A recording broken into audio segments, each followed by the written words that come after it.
Jean-Marie Solis with INNIS 2022 Neurodiversity Conference, and I am here today with Meaghan Timko. Meaghan is the founder of Parallel and is going to be talking with me about her work and her energy in the neurodivergent space, and I'm really excited. I know, Meaghan, that you've got family members who are neurodivergent, and this is something that's close to your heart, so I'm really happy that you're here today. I think maybe, if you're willing, can you just tell us a little bit about you and what kind of drew you in this direction? Sure. So I'm the founder of a company called Parallel, and we work exclusively in what we call future planning and also in workforce development, because those two things, in our opinion, go hand in hand. You can't head for a workforce that you're not planning for, and you can't plan for a workforce that's non-existent, which up until recently it really was. Not something that was an option for a lot of the individuals that we work for and with. So personally, I live in Atlanta. That's where we're based, but we're decentralized and we work with individuals all over the world.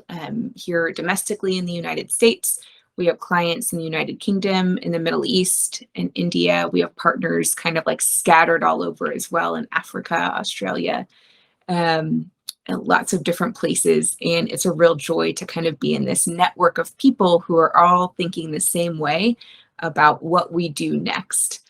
And I use that "we" really strongly because it's going to take all of us together to do it. Nobody can do this heavy lift alone. Parallel started in 2020. Actually, it's one of these weird COVID stories where I was sitting after my program being shut down, where I was consulting at Emory going, what do I want to do when I grow up? And I had spent 3 years there consulting on a huge project having to do with lifespan and adult services, really sadly to find out there were no answers. And that kind of frustrated me. I had worked for the 20 years before that in early intervention and as a school consultant. And I was like, we're doing so good. We're really like kicking butt, and we're doing so much better than we used to do. And we've got this. And that's sort of the weird little island I was living on before 2017. As I really truly believed that we were just making this wide runway for everybody to get on, and then everybody was going to take off towards like their next big thing. Man, was that a letdown when I found out that that runway is a cliff. It is not, in fact, a beautiful lift up into the air. It's sort of just like a nothing for most people that I work with. And that made me really sad. I've seen this firsthand with family members, but a while ago. And so I'm like, no, we're in the 2020s, man. Like we have fixed this problem. We're the best. We're the United States. We know everything. But like we don't. And I think anybody listening to this is going, yeah, no, we do not know maybe like a tenth of what we think we know. I think we think about it really big. I think we talk about it really big. I think if you're on LinkedIn, you really believe that we're doing a lot more than we're doing, because people are pretty loud about small things right now, which is good. But the truth is, not enough is being done. People aren't collaborating enough on the initiatives that are happening, and we have so much work to do. So that's why we started Parallel. I have a partner. Her name is Dr. Dana Zavakai. She's an educational psychologist, and she's also a licensed psychologist. And we kind of crossed paths around that time and found out we were thinking the same thing. Like, man, do we feel like suckers that we've been doing this work for so long only to lead people to like a non-existent future? How do we fix that?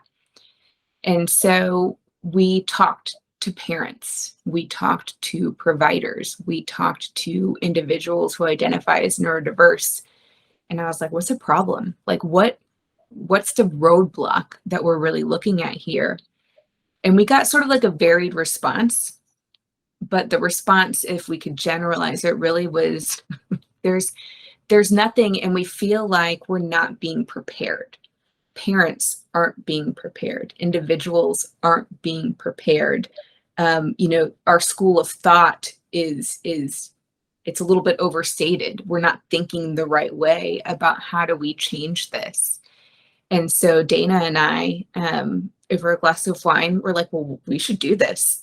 And like, it seemed like a small conversation at the time.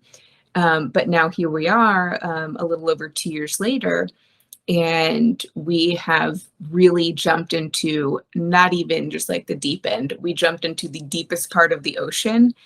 And we figured out that these two things together were really where we could make the biggest difference for us, and for the clients that we work with. So we started with what I think a lot of people started with is we're gonna work with companies and we're gonna make space for people. And that was great. But we talked to a lot of people who did that, number one, and we talked to a lot of people who were rushing into that space because it was like the fad space at the moment. And it was hard. Like, you don't have your hands on all the widgets inside a company to make that a well-oiled machine.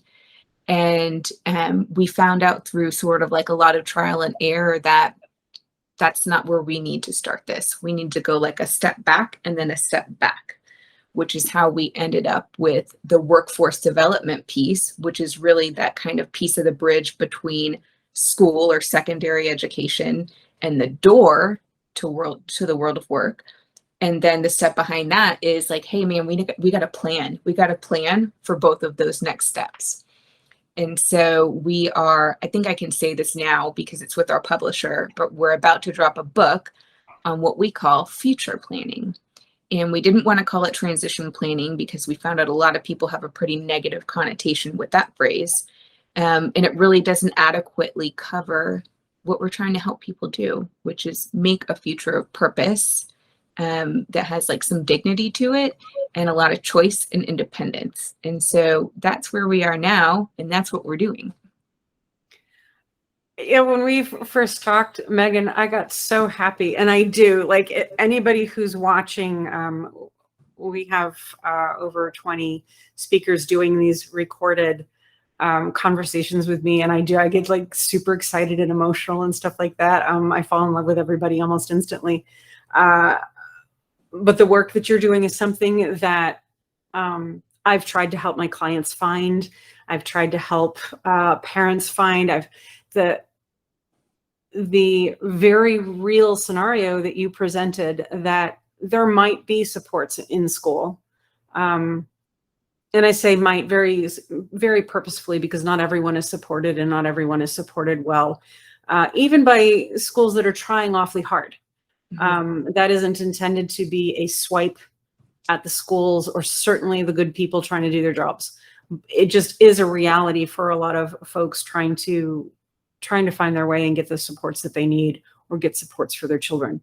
But yeah, there's an absolute cliff out the graduation door, year 12 in the United States.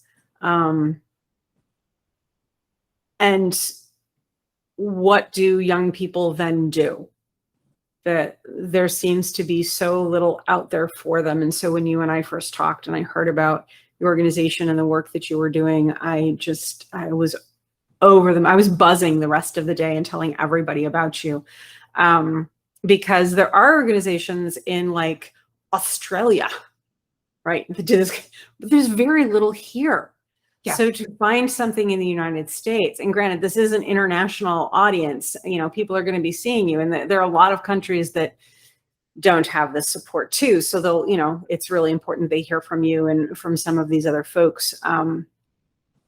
But it is sort of astounding that in the developed world, we are still so far behind in appropriately understanding, including, accommodating, and supporting this rather large piece of the population.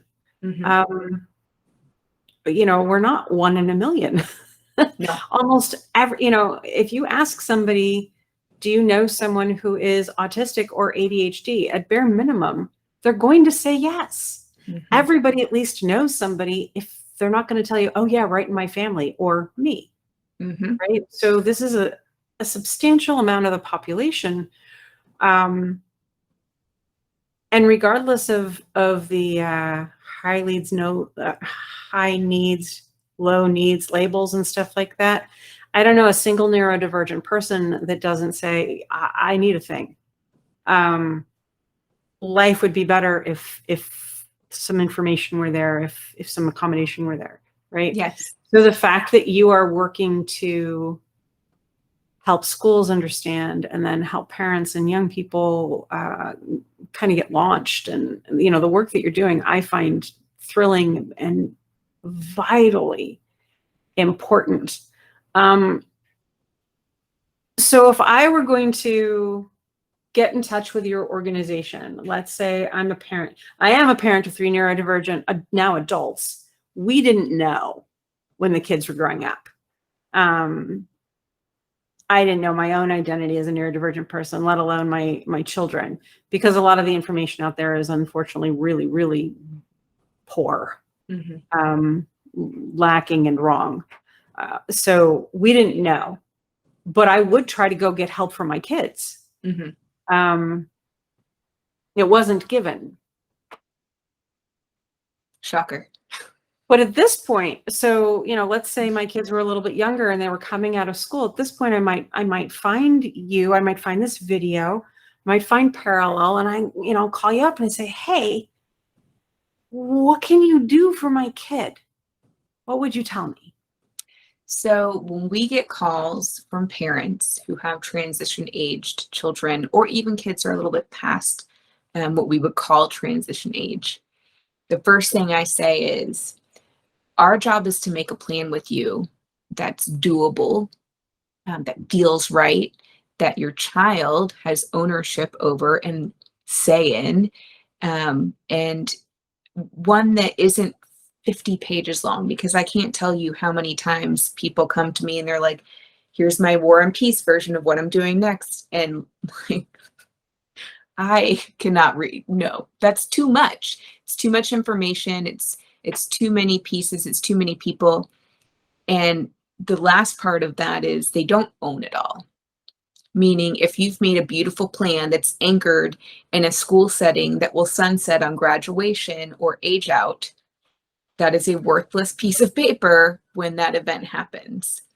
And not because the people who wrote it didn't want it to work, not because the people on that team were heartless, but simply just order of operations. Those people go away, and that's how it works. And so the first thing we try to talk with parents about is, we really want to empower you to feel like you are the navigator of this. Your child is the traveler, and that's actually what we call it in our book. Your child is traveling this journey. You are a navigator. Navigators aren't planning everything. Navigators are helping. They're sitting in the co-pilot seat, and they're really saying, like, how can I help you get from A to B? And so that sometimes is the hardest step, is to get people to start thinking of, like, you're going to own this plan. This is you. This is going to anchor to your child. This isn't going to anchor to a place that's going to disappear because of some like arbitrary, law that says you can't do this thing anymore. This is going to anchor to what you have within your sort of like landscape of resources. And, that's something that we see a lot too, is somebody comes and says, I want to be a pilot. Well, okay. Do you live near an airport? Do you have the finances for pilot school? Does your kid want to be a pilot? Okay, so they want to be a pilot. Like, does everything work out here? And if the answer is no, like, that's a bad plan too. Let's make a plan that's going to work, that you own, that your child loves, and that they want to walk towards. And so once we sort of get people oriented to thinking about, like, I can do this, like me, I can do this. My child going, I love this. This is fantastic. I can't wait to do it. Like, that's step one.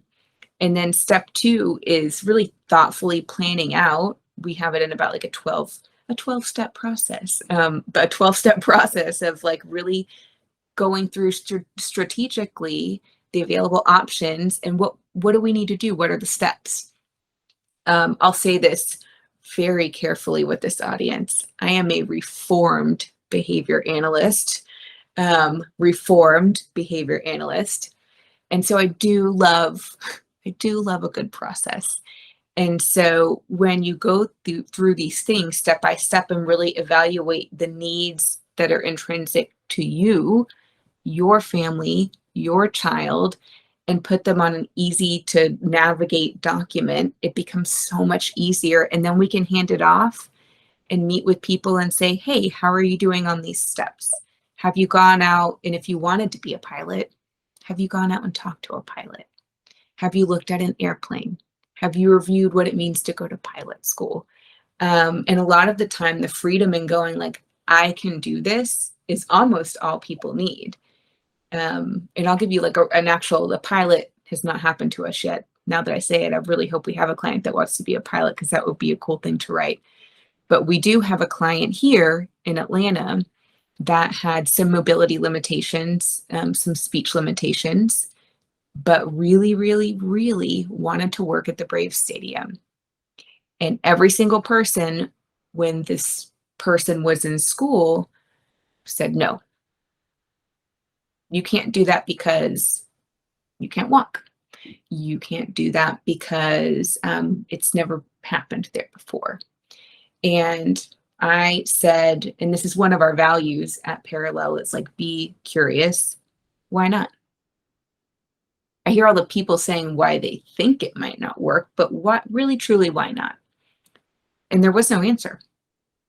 And so that person is now proudly working at the Braves Stadium, because we eliminated that barrier of somebody else told me no a bunch of times. And we put a lot of encouragement and we put a lot of motivation in them to say, like, I can do this if I want to. There's really few things in life, I believe, where you absolutely can't do it, right? Like, I can't go be a doctor tomorrow. We all know that. Like, I didn't go to school for it. I don't know what I'm doing. It's not going to happen. But barring those sorts of situations, most people, especially young people with like a huge amount of time in front of them, they can do the things they want to do. It might take a bit. You might have to do some things.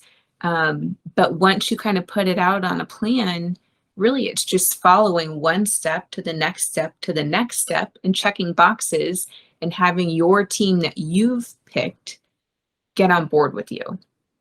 And so, that's how we explain it to parents. Some parents are not in, I'll be very honest. Most parents are all in. And most kids are all in as well. And I say kids, they're kids to me when they're in secondary school, but once they get out and they're young adults, they're all in. Everybody wants to reach for their dreams, every single person. I've never met anybody that said, I just don't have any dreams. That's amazing. And thank you for sharing the Brave Stadium story. That warms my heart. Thinking about the number of things that I didn't do because somebody told me I couldn't. And it just sort of built up this sense of fear. Mm-hmm. There were schools I didn't apply to because I was sure no one would let me in. I graduated second in my class, but I only applied to schools that either didn't require a certain GPA, or I applied to schools where basically if you show up, they say, okay, you can go here, right? Because so many people had told me I wasn't smart enough, I wasn't capable, I can't go do those things. And I think if I had known of any source of advocacy, anyone who thought differently, I might have had a different perspective. Because I was very open to all of those naysayers being wrong.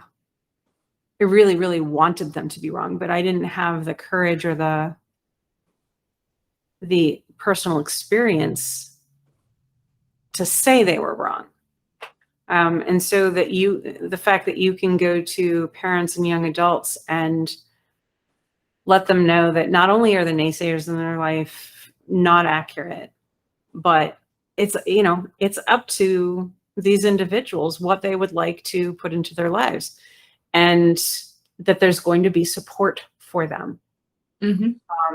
That support thing is hugely important. I have people come to me all the time asking, do you know of healthcare advocates that could go to doctor's appointments? Do you know of people who will help fill out forms? Do you know, all of these different questions that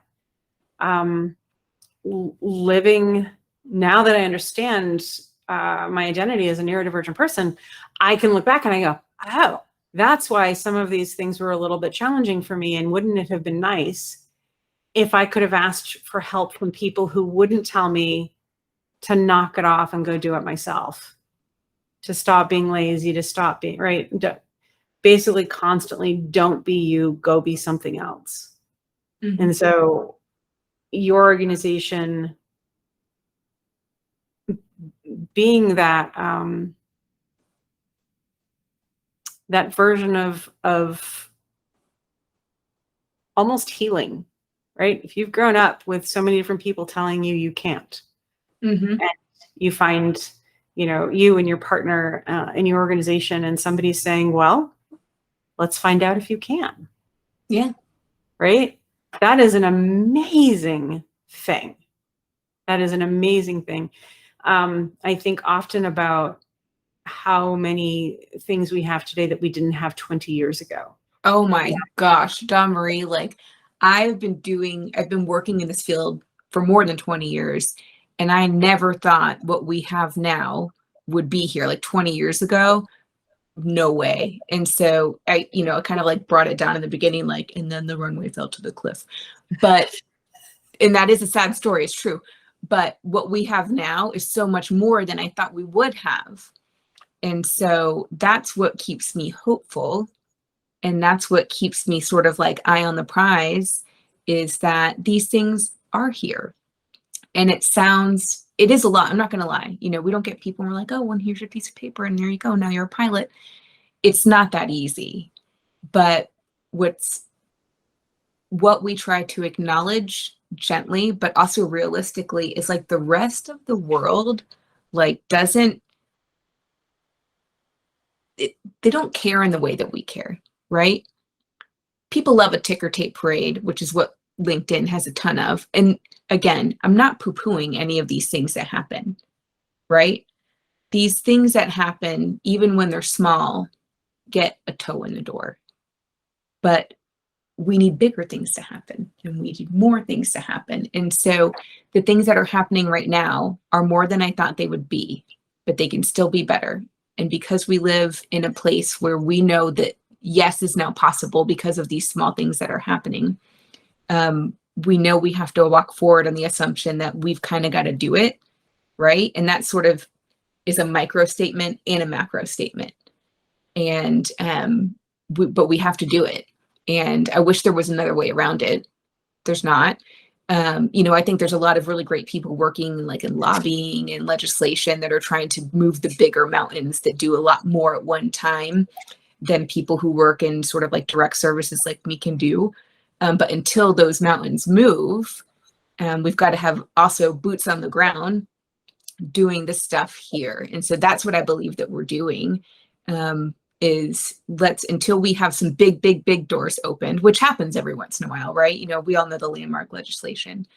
Sometimes we get like a big win, and that is fantastic when it happens. But until that next one happens, let's not wait, because the statistics. I was actually speaking at a conference last week in Texas to a bunch of educators actually, and I was surprised they didn't know this statistic. 15% here domestically in the United States, which I'm assuming it's equal to or greater in other places. We have 15% of public school children on an IEP. Not every one of those people would necessarily come to Parallel for services, but I think a lot of people would be sort of like the kind of people we work with. And so when I think about that 15%, that's about 7.2 million people. That's a lot of people to be like, we're just going to wait for like the big door to open. And so, what I hope people hear when they talk to me, and what I told the individuals at the conference last week, was like, we can't afford to wait. We can't afford to wait. We can't afford to wait. We can't afford to think small. We can't afford to be like, well, let's just wait and see what happens. Because every year, a fraction of those 7.2 million people fall off the end of that runway onto whatever's down there for each person. And I don't want that. You don't want that. They don't want that. I don't even think anybody in the school system really wants that. They don't like to think about it because it's kind of sad, but why can't we change that? Yeah, and I think part of it will come with the growing momentum to be legitimately all inclusive. Mm-hmm. You know, one of the pushbacks I hear for pushbacks against diversity and inclusion work, disabilities work, things like that is, you know, why do they get special stuff? You know, and it's fine to sort of try to explain that, but I think that statement should let us know that's an unhappy person in their life. Yes. If they're seeing an accommodation for someone else as how come they get special stuff, that means they're feeling left out. Mm-hmm. Okay, so let's find things that scoop up everybody, that benefit everybody. You know, Yes. and the most commonly used example is the ramp into a building instead of a staircase, right? If everybody can use the ramp in general, it makes life easier for lots of different people, not just folks in wheelchairs or those with you know, canes or sticks or whatever. But if we went to that type of mentality where we started, you gave the IEP statistic and my brain instantly went to, and those are the people that were allowed to have them. Yeah. And I can imagine parents watching this right now, or, you know, individuals watching this right now and being, you know, like, well, they wouldn't give me one, or they wouldn't give my kid one because we weren't bad enough. We weren't, you know, we didn't fit some wrong version of who we are, so we can't have help. My youngest in her senior year of high school went to her guidance counselor and said, I have struggled all my way through high school doing homework at home. I think my brain won't let me do it because I've been staying after at the library to do my homework, and I'll do it as long as I can be in the library. But they just took that privilege away from us. So can I please have a study hall? And study halls, so places where, you know, you don't have, for anybody who might not know what that term means, a study hall here in the United States would be a time during the school day where you have time to do your homework. It's supervised. It's part of your schedule. So my daughter asked for this and she was told no because she did not have an IEP. She said, but I can't do my homework at home. I can do my homework here at school. And after school has just been taken away from me. What am I supposed to do? I don't know. Figure it out. And so many people are told things like that, especially even if they have the IEP, once they leave the building, right? Once they're outside of the school system, you're an adult now. Figure it out. And to me, it's a little bit like trying to make food with no food ingredients. Yeah. Well, figure it out. Okay, but I have no food. So how would you like me to figure out making food if I have no food? So, you know, the funny thing about this, I'm going to say that it's not a swear, it's the name of a show. It's called Schitt's Creek. Yeah. I've used this example in a talk before, and there's an episode where the mom and David, the kid, are making something.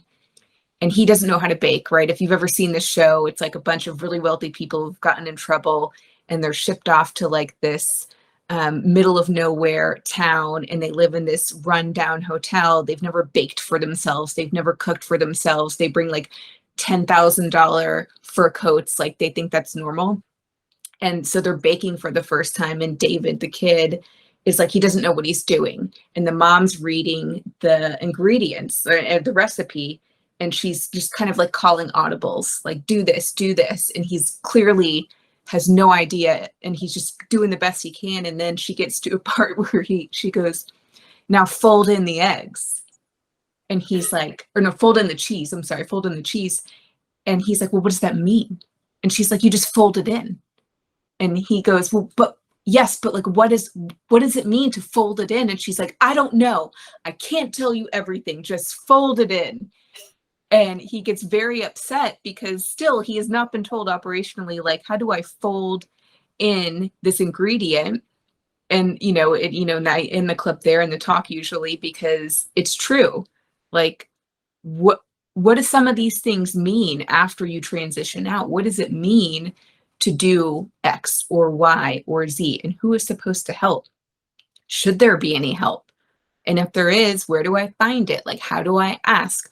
All of these things that sadly and quite frankly, people end up asking like 2 months before they graduate. We get those calls all the time. And I'm like, I can't help at that point. Meaning I can help, but I can't help you jump in April of a year to something full-fledged in August, right? You got to start this process far behind. Like if you're going to learn how to fold in the cheese, you got to learn like where's the cheese and like what is the spatula they use to fold the cheese in the flour. And you can kind of stretch this one out for a long time, but you get what I'm saying is that we really want to empower people to think really, really, really, really differently about this. Because when you get to the end of that runway and the cliff is staring you in the face and you have a million questions, you get time to ask 2. But when you start way ahead of that cliff, you have time to ask a million questions and you have time to plan for a million contingencies. And wouldn't it be nice, knowing that cliff is coming, to get there and be like, I've got a parachute, I've got materials to build a bridge to the other side, I know the 5 people who can give me a ride in their airplane, like all of these things that you're ready to do. But we just don't do it like that here. I don't know why. I haven't found the country where they do it like that. And that baffles me because all of this, none of this, let me say it like this, none of this is rocket science, right? Being prepared when you get to that point isn't something that is hard to figure out if you take enough time to figure it out.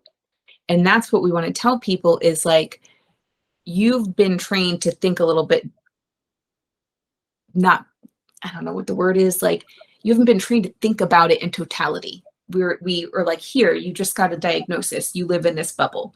Here, now you're in early intervention, you live in this bubble. Oh, guess what? Now you're going to middle school, you better work on some social skills and think about nothing else. And then you get to the first part of high school and you're like, I wonder if those generalize. Let's figure it out for a couple of years. And then you get to junior year and everybody else is doing college tours or university tours. And all of a sudden, parents are like, wait, what? What am I supposed to be doing right now? Takes them a whole year to figure that out. Then senior year is there. And then we're left at the edge with a million questions. And so I want people to start thinking about these things. Ideally, in a perfect world, we would talk to parents when their children are like 14 and really start building up that arsenal of answers so that nobody feels just stranded at the last hour. Yeah, and I think that's really important. If people are hearing you and can start planning with their children, some people are going to be hearing you and be like, well, okay, and my 29-year-old is still living down the hall and hasn't really launched yet. I think they're probably capable, but we can't find the supports, right? Yeah, certainly the ideal world would be, start as early as possible. But I'm gonna guess that you agree it's not too late ever, right? Maybe it's not the optimal moment, but that doesn't mean it's too late. Be in contact, find out what the options are, wherever you are, start. Oh, absolutely. when I use that analogy about, ideally we get people earlier than later on that runway. If you're in your last year of high school or secondary school and you want to go to university in the fall, that's a time crunch, right? You're probably on what I would call the maybe it's a little too late for this fall. But if you're like, let's take a minute and a breather and plan for next fall, now we've got all the time in the world. Now we've got the runway we need to make this plan happen. Samesies with somebody who's 29 years old, right? If you're 29 and somebody calls me and says, next week I'd like a job, I'd be like, I cannot help you with that. But if somebody said, hey, I'm 29, together with my support system, I'd really like to find out how I can live either semi-independently or independently doing work I like to do. I've got 12 or 18 months to really kind of like hammer this out. That's fantastic. That is doable. That is something that's realistic. That is something that somebody can own. That is something I would stamp my name on saying like, hey, yeah, we helped. And so that's really important, is that just because you're 29 or 39 or 49 or 59, I don't know how up 69, 79, I don't know how far I'm going to go up that ladder, but really there's no time that's too late to do anything. You've just got to think about it in like what's doable and what's realistic, in terms of planning. Are you finding that schools and businesses are open to what you have to say? Yes and no. I think like last week at the conference I was at, was an educational conference, teachers, administrators. They're like, this is lovely. I already have, and they whip out a list, this to do. Where do I put what you're telling me? I get it. I have a ton of very good people in my life that are teachers. I cannot imagine, buying their own school supplies and, they're already stressed out because there's 40 kids in their classroom and, it's an inclusion classroom and they haven't even hired like a second person to come in there. I get it. So the response is stress from schools. How do we even start? I don't know. I think I leave that to the policymakers and the lobbyists and the people trying to move the bigger mountains with how do we fix that problem. What I say to families on the school side is we don't have time to figure their problem out. You're going to go down to the Capitol, and I've done it before because I've been in, grassroots lobbying. Are you going to go down to the Capitol and sit every day in your representative's office and try to change this? Or are you going to work on your child's plan? 100% of the time so far, people are like, I'm going to work on my child's plan. And so for schools, I think that we have to think about this division of labor, meaning the change. And we've got people doing boots on the ground, and then we've got people who are trying to change the big stuff and say, hey, people doing big stuff, please start thinking a little differently about this. Yeah. So that's the school side. On the work side of things, I think that we've got a long way to go. We've got so much longer than we think we do to go. And I think that these big programs, neurodiversity at work, autism work, have helped people understand what's possible. They haven't taught people in the space where most people work in our country how to do it, meaning small and medium enterprise. How do I do that? If I'm a Fortune 1000 company with a $200,000 D&I budget, that's fantastic. And I want that to keep happening. But how do we work with the HVAC company down the street to bring on one employee and support them? How do we generalize down to help people? How do we scale down so that there are space in where most of us are working?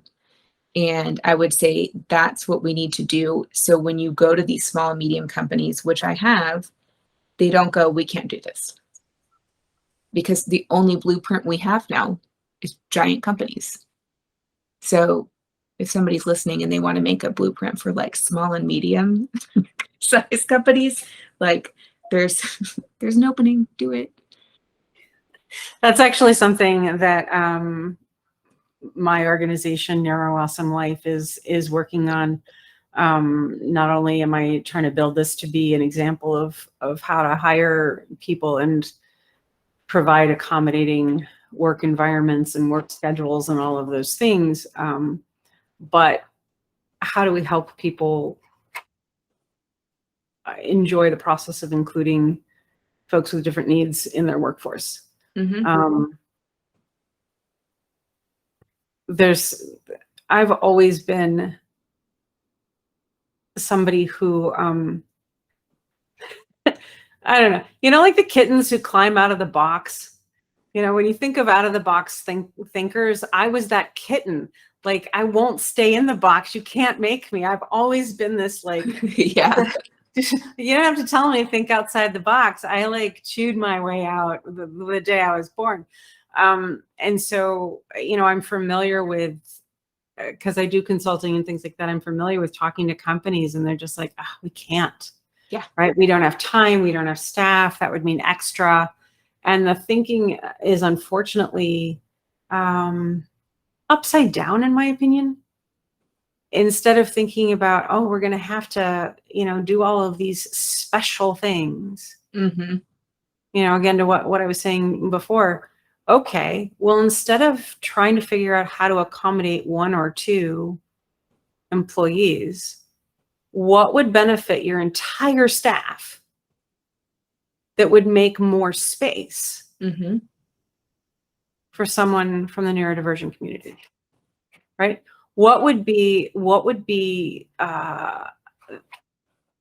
environmental changes? What would be changes in the way you do business that would be beneficial for everyone?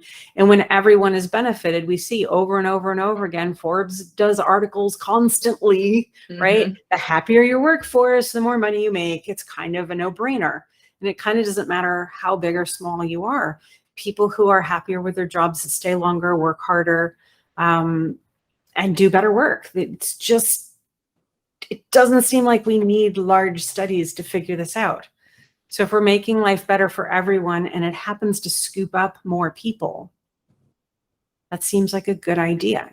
It does. Seems like a really good idea. You got to find, I think, those, when we work on a workforce development initiative, which for us is not going inside and retooling a company, it's pulling resources in a community together, right? We think about 3 things that you really need to make that happen.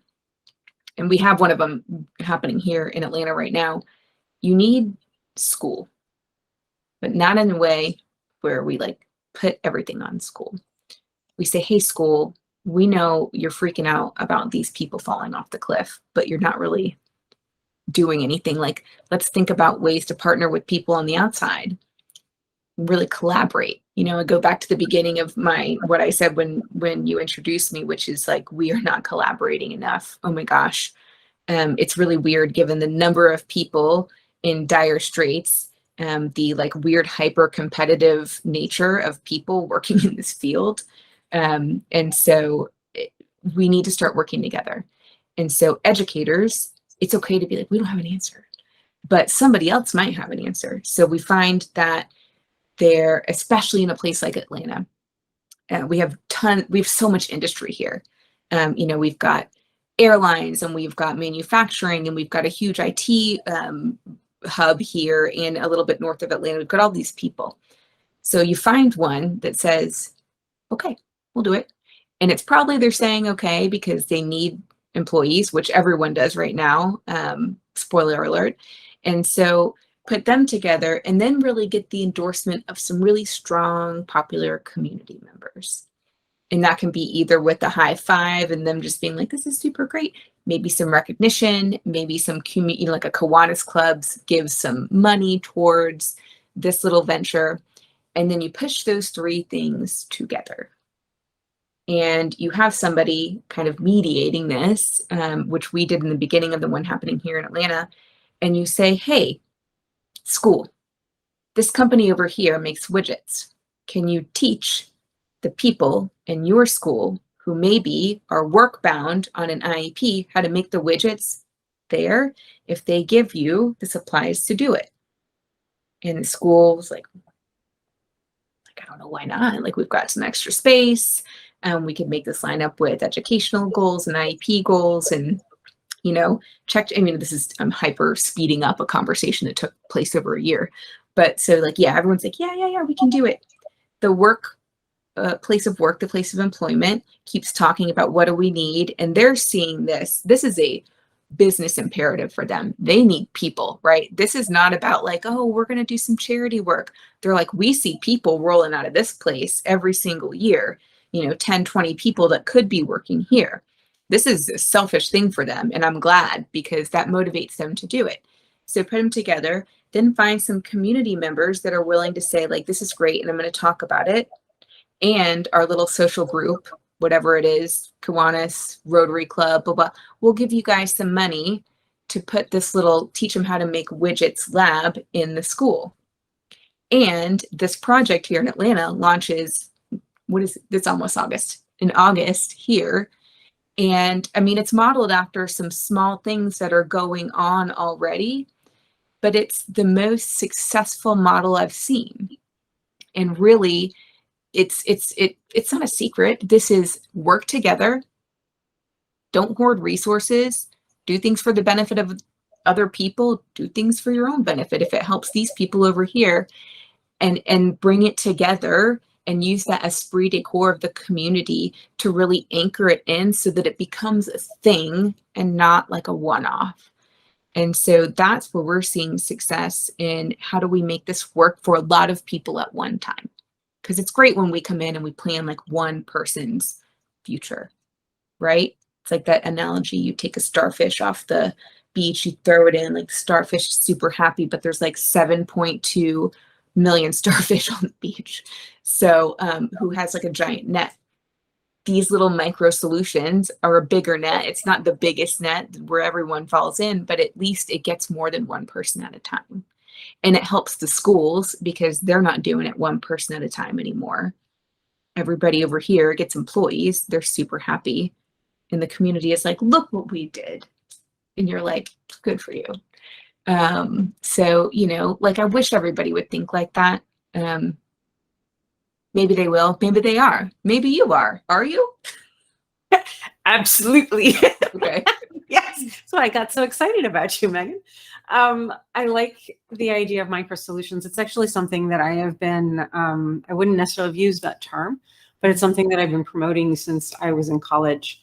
I believe that there are ways to unify a community around community needs, as long as we find ways of discovering what those needs are. And often what we end up doing is trying very hard to supply the need for this one person and this one person and this one person, which is vital and important, and we must do it. But if all of our energy goes to the single individuals, we can miss bigger picture things. Yes. But I think if somebody's listening to you, they're not going to think, just like you said, 100% of your parents are like, no, I'm not going to go lobby in Washington. I'm going to fix my kid, right? 100% of your parents. Yes. I think when you present an idea of a micro solution, where we're not trying to fix things for everybody, but maybe we can do something that's better for our community overall, that scoops up people who have had needs for a long time. Yeah. Right? There's we are born autistic. We are born ADHD. It is not a thing that is created after birth by anything. We are born this way. We always have been born this way. If we're born this way, we will always be this way, right? So there's never been a decade or a century without autistic people or ADHD people. We just haven't known enough. Right. We're finally starting to know enough. That if we can get more information out there and people can start thinking, I can't do this, but what if I can do this? Yep. Right? What if my school and the local whatever could find a way to work together so that some of our kids go work there after, right? Once they've graduated, or maybe they start a little early, it's an after school program, right? I wonder what we could do. What could we do? Yeah. If we're just trying to do something within our community. Mm-hmm. And your organization is such a brilliant example of what can be done. As it's part of why I'm so absolutely thrilled that you've agreed to talk with me in the context of Innis, because Innis is what you're talking about. It is trying to find those small solutions that can be taken and implemented, with a little bit of time or a lot of time or whatever, but something where we feel like we can do something. Yeah. Because I think the burden and the trauma of trying to find solutions in a world that feels purposefully and knowingly set against us, right? When we crash into brick walls over and over and over and over again, we're just like, forget it, never mind, right? But Innis is gathering people from the United States and Great Britain and Australia, and we're all thinking together with the neurodivergent community and all the folks that intersect with them. We're thinking together, and we're finding people like you, so that you can get the message out and say, "Hey, I'm doing a thing." Yeah, and all of the different folks that are speaking either in person or in these recorded conversations, everybody's doing their thing. The more we can know about each other, we're going to find ways to work together. We're going to start to find. Yeah, it's never so going to be important. overnight. It is an underrated piece of this puzzle. We have got to start talking to each other. We have got to start collaborating with each other. We have got to stop acting like there's not enough to do. Like, I'm not going to bore you with like a million times that people have been like, ugh, but it is, if we don't start collaborating, we are going to lose more people. We're going to do the very thing we say we're trying not to do. Right. And so everybody at this conference, everybody at all the other conferences, everybody who's, collaborating on other projects, like, we have got to just come together and be like, how can we help each other? This shouldn't be behind a lock and key, because there's no more time. There's no more time. Yeah, I'm with you 100%. And Meaghan, thank you so much for doing this with me today. I just hope there are many, many more opportunities for you and I to work together. And I hope folks who see this reach out, whether it's to find if your organization can be helpful to them, or maybe if they have ideas on how to work together with you. You do have that collaborative spirit. You do have that passion for breaking down the boundaries. And so I hope there are folks that find ways to work with you in some kind of partnership, because you've got, your organization and you and your partner, the heartbeat is there for doing more. But yeah, thank you so much, Meaghan. This has been a real pleasure. Thank you, and best of luck on the conference. I wish I could be there in person, but next time.